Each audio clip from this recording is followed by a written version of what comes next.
You call the police then, or I will call the police. Call! A towing company manager tries to block us from getting a picture of an impounded car. I got a man up here taking pictures. Sir. I don't want him Sir. taking pictures of our yard. Sir. He don't have authorization. Sir, this is He public not property. proved who Please he step is. aside. Not shooting that way. Turn around. No. Turn around! The car was on his property, but we were on a public sidewalk. Stop taking pictures to the police. Sir, I do not have to take your unlawful orders. What's so special about this particular Toyota? It was impounded by Clayton County Police from owners Michael and Michelle Pierce. The couple runs a thrift shop, and they routinely buy the contents of unpaid storage units. Their $1,700 bid won an auction for the Toyota. And then we found out it was stolen.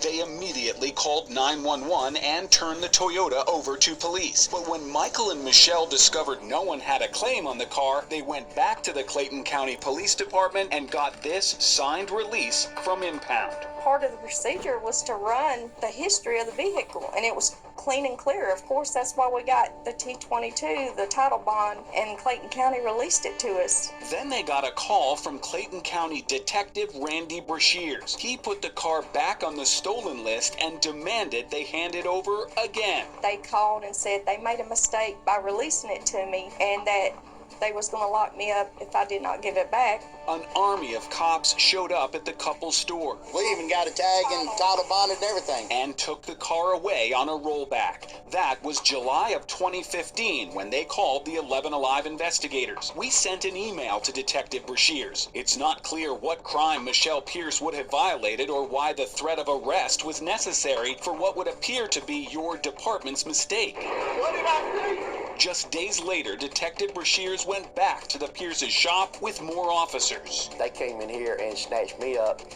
as if I'd shot and killed somebody, and then turned around and locked my wife up, and never one time told us why they were doing it. They just did it. Okay, so why am I under arrest? I haven't done anything. That had to be the worst moment of our life.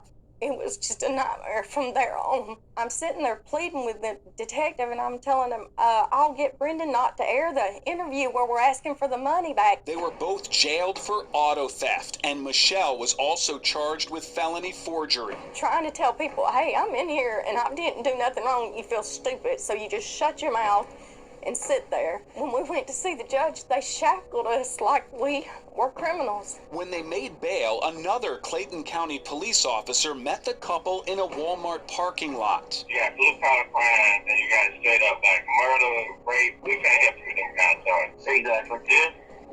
They can go away. He said that he had people On the inside. who would get rid of these charges. Yes, and he said he's done it before. The couple secretly recorded their meeting with Officer Grant Kidd. He used to charge $750. He said he's going out $750. And you pay miles up right there.